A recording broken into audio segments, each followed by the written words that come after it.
because successive governments have put it in the too difficult box.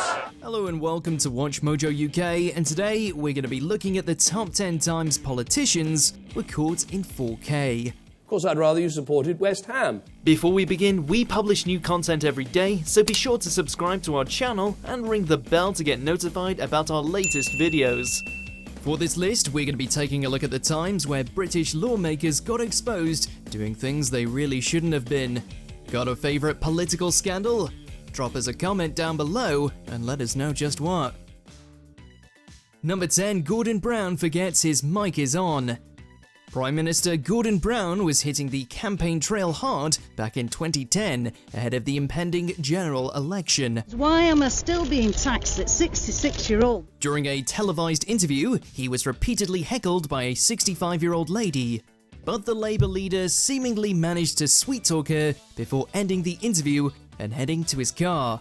So far so good, right? But Brown had forgotten to take off his mic in the car. That was a disaster. His cutting remarks included calling the woman bigoted and claiming the interview was a disaster, and these were broadcast live and heard by the entire nation. Just a sort of bigoted woman that said she used to be Labour. I mean, it's just ridiculous. Brown's remarks did little to turn around his reputation as a man of short temper, and were seen by many as being contemptuous. Number 9, David Cameron's football team. Politicians want you to think they're just like us. And what better way to do that than by claiming to love popular things? David Cameron had long claimed to be a supporter of the football team Aston Villa, even being seen jogging wearing a Villa shirt with his name on the back. But he raised many an eyebrow in 2015 when, during a speech, he suggested he was a fan of West Ham United. Of course, I'd rather you supported West Ham. Cameron put the slip-up down to a brain fade, but the damage had been done. If Cameron truly was a big Villa fan, he can't have been a very good one. Forgetting your football team or lying about them is an unforgivable sin. Number 8, Gordon Brown and the Arctic Monkeys. Another entry, another politician lying about liking something popular for clout. Back in 2006, then Chancellor Brown claimed that he was a fan of indie rock band Arctic Monkeys, who at the time had just broken out into the mainstream. But when pressed to name his favorite track, he couldn't name a single one, instead offering the judgment, "They are very loud." To nobody's surprise, it turned out he wasn't really a fan at all. He preferred the rather safer sounds of Coldplay. Brown claimed to have been misquoted, but few bought his excuses. As far as attempts to come across as being down with the kids go, this was one of the more cringeworthy ones. Number 7, Emily Thornberry's white van tweet.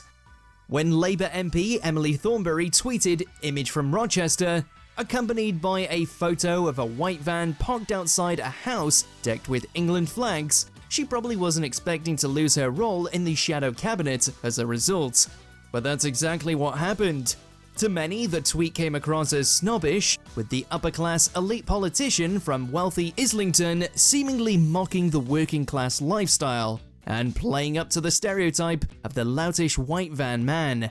It was a moment that did little to dispel claims that the Labour Party were increasingly out of touch with the working-class society that they sought to represent, and Thornberry is still dealing with the consequences to this day. Number 6, Boris Johnson's affair. Current Prime Minister and former Mayor of London, Boris Johnson, has a reputation for being a bit of a ladies' man. But it still came as quite the shock when it was revealed that he had a 4-year-long affair with businesswoman Jennifer Curry, 21 years his junior, while married to the mother of his 4 children. Boris Johnson was the most consistent man in my life. Curry claimed the pair shared a highly intimate relationship, exchanging photos so racy that Johnson reportedly said they were enough to make a bishop want to kick through a stained glass window. The reveal raised questions over whether Curry received preferential treatments, having been granted over £100,000 in taxpayers' money by Johnson during his time as mayor. Number 5, the Jeremy Thorpe scandal. The oldest scandal on our list, and easily one of the most fascinating. Liberal Party leader Jeremy Thorpe was alleged to have had homosexual relationships with a man named Norman Scott. which back in the 60s and 70s was frowned upon. The magistrates in the Thorpe case have heard that senior politicians knew all about Mr. Norman Scott's claims that Mr. Thorpe and he had a homosexual affair. He was so frightened these allegations would become public that he is reported to have planned to murder Scott so that the story could never be told. Thorpe was eventually acquitted in court as a result of insufficient evidence, but his reputation took a big hit as he resigned from the party leadership and eventually lost his seat altogether. The BBC made a dramatization starring Hugh Grant as Thorpe in 2016. What more needs to be said? Number 4, John Major and Edwina Currie. Sit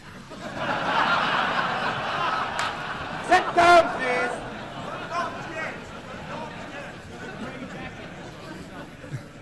Now wait a while. This list has seen its fair share of cheating, but this entry is the first to contain 2 politicians cheating on their significant others with each other. John Major, at the time Chief Whip, and backbencher Edwina embarked on a 4-year affair in one of Parliament's more unlikely pairings. The tryst ended when Major earned a promotion in the cabinet, with the presence of bodyguards making it tougher to continue without exposure.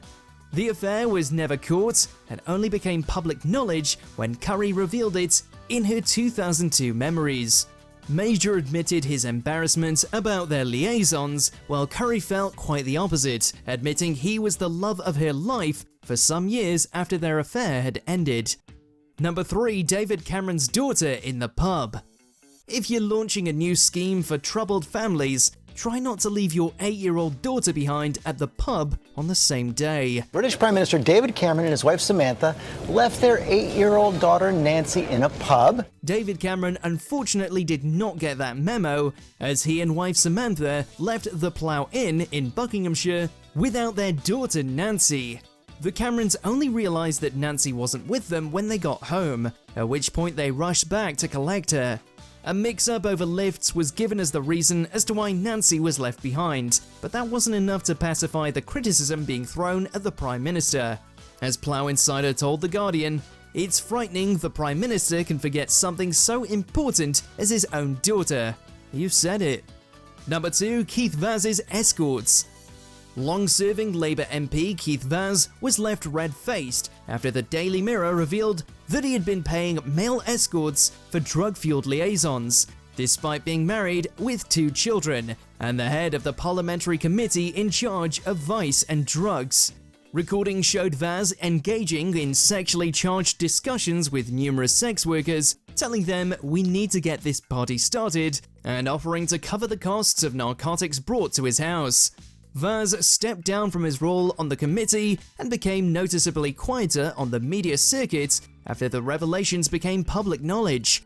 His wife Maria forgave him and stood by him, but his public reputation was in tatters. Number 1, Matt Hancock's affair. The advent of CCTV and social media has meant that if you get caught cheating on video, there's nowhere to hide.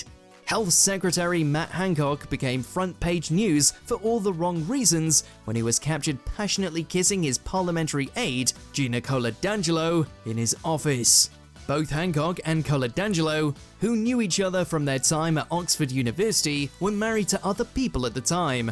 And given strict social distancing measures were still in place in the UK, it was a particularly bad look for the man responsible for implementing them to be so brazenly breaking them. Because successive governments have put it in the too difficult box. His wife left him and he resigned from his position in the aftermath. His career has yet to recover from the embarrassment. Do you agree with our picks? Check out this other recent clip from WatchMojo UK and be sure to subscribe and ring the bell to be notified about our latest videos.